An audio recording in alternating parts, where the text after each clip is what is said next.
have this lightweight down sleeping bag, and it's made out of nylon.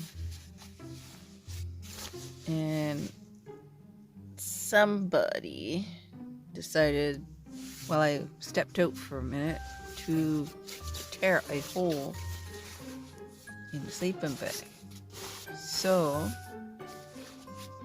instead of putting duct tape on it,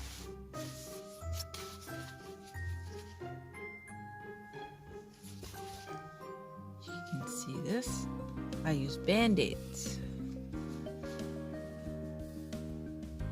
And these are actually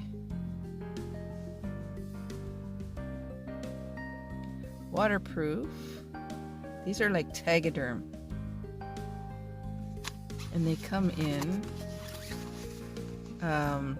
2 layers. You got your middle layer,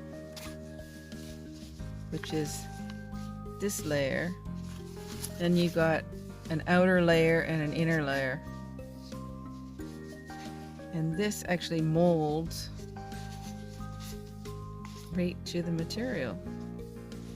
And I've used this on my tent, Tegaderm on my tent. And it's been through rain and everything, and it hasn't failed. So just a quick little tip on how to patch your gear.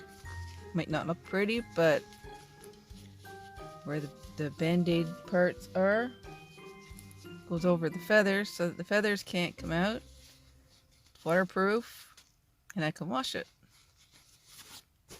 Thanks for watching.